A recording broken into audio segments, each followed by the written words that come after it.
Welcome, everybody, to the links session of UDL Express, Slide into Accessibility. Let's talk about the why. Before we begin, I just want to remind you about what a link consists of. So it is something that connects one piece of digital content to another. And when you tap it, it takes you to a different file or a different web page or location. And they have two main parts. One is the link text, such as click here, read more, or something that's actually meaningful. And then the coding that's behind the scenes that gives you the URL, which is Uniform Resource Locator. But we are going to be focusing on the link text, what is displayed. So have you ever had any of these link problems? Have you ever tried clicking on something that's underlined, but it isn't a link? And when you click on a link, is it obvious where you're headed? Is it to a web page, a document? If you just see read more, you really don't have an idea of where it's going. And then when you click on that link, do you know if it will open as a PDF, which might have to be downloaded? So that comes in one section, or a new tab. So you have to look over to the new tab. And then another link problem is if you have a little icon or an image that is clickable, but it actually doesn't go anywhere, it's not really usable. So if you hover over it, you see that mouse indicator, but it doesn't go anywhere. So anybody can have these kinds of issues, but for people who use screen readers, bad links can cause even more problems. So in Canada, there's, according to the WebAIM Screen Reader user survey in 2021, there were 1.5 million people who report visual disabilities that impact daily activities.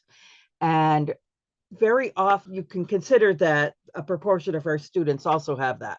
And it doesn't just have to be people with visual impairment, it could be people with cognitive or learning disabilities, or others who just prefer, for comfort or comprehension, the text to speech ability of those machines. Screen readers also allow you to click through to different links. And this is just an example here that I threw up. So this could be a newsletter or a web page, and it keeps saying read more, read more. And when the screen reader reads this, it just reads read more, and it doesn't know where it's going, and they all look the same, and it's really, really confusing. So accessible links are something that can be navigated confidently and efficiently, and we need to make sure that all our syllabus, slides, Quirkus pages, documents are accessible to all the students. So we want to indicate where links are opening and what they're opening and what each context is. So context is very important to know where we're going.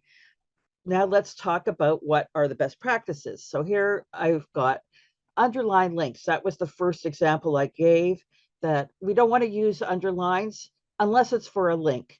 But an additional thing that you may not think about is that if you just use color instead of an underline, sometimes people can't see that difference if they have color blindness or color vision differences, and they won't be able to perceive that it's a link. So always use underline and a color if you want to go that way for your style. So this is an example of a good link. Download the agenda. It's in color and underline as opposed to just in color. Be descriptive. So we don't want to write click here or more or anything that doesn't give a sense of where it's going, the link, and what the function is. So download agenda versus click here. So we want to avoid ambiguity. We want to be consistent. If you have a link that goes to the same page, then you can repeat it. But otherwise, you want to be unique.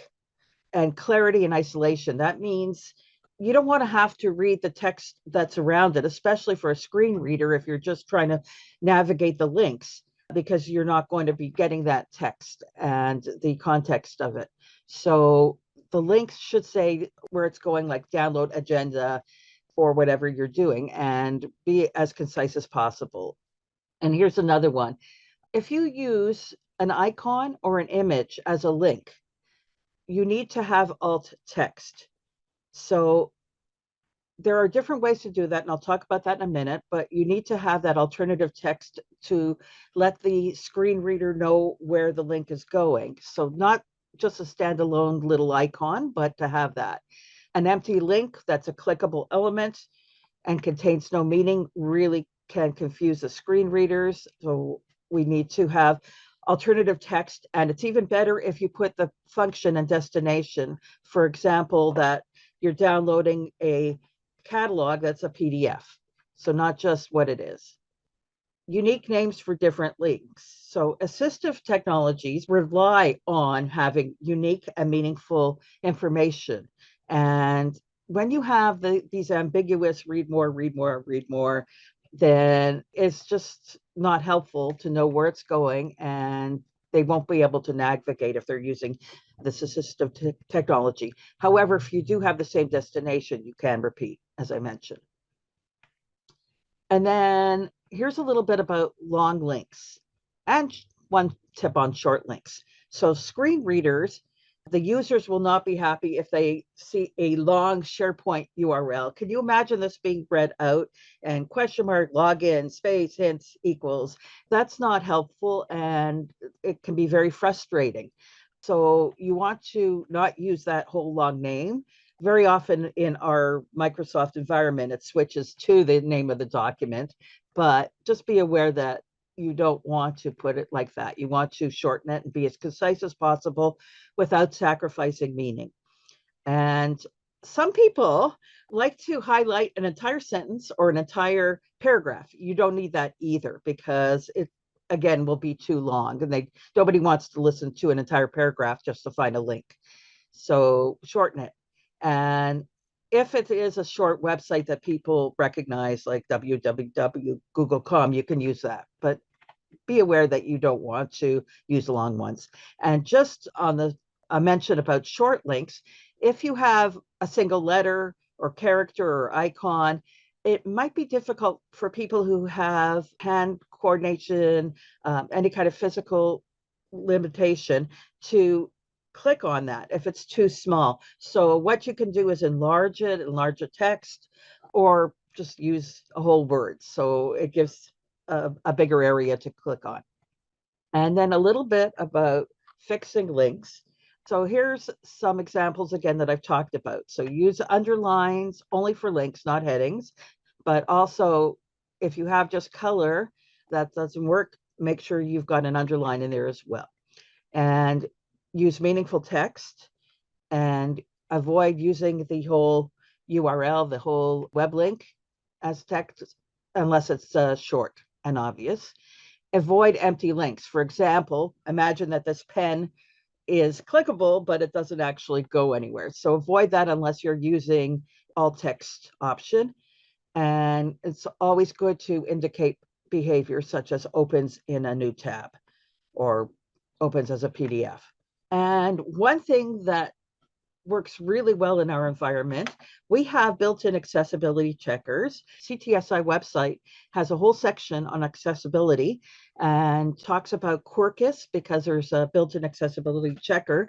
When you're editing a page, it's at the bottom of the page, and you can check links as well as other elements. And also in Microsoft, you can use their built-in accessibility checker that's under the review tab in Word or PowerPoint. So they will highlight if there's a problem with any element, including links, and make suggestions. And then we have some big takeaways. Link text should be meaningful. No more click here, no more. Just put in what the document is, shorten it, make it meaningful. Indicate behaviors such as opening in a new tab or downloading as a PDF. It can be in brackets after the link. It's very helpful. Avoiding underlines if not a link, but also don't rely on color as a link indicator. So those two go together. That's talking about style. And don't repeat link text for unique destinations. So they're all kind of intertwined, because you want it to be meaningful. You don't want to be it to be repetitive, but these are the big takeaways. Since we're talking about universal design for learning, accessible design is good design. It benefits people who don't have disabilities as well as people who do. Accessibility is all about removing barriers and providing the benefits of technology for everyone. So everything I've just talked about with regards to links and what we talked about last session about styles and formatting, that has to do with good design, and it can be for anybody.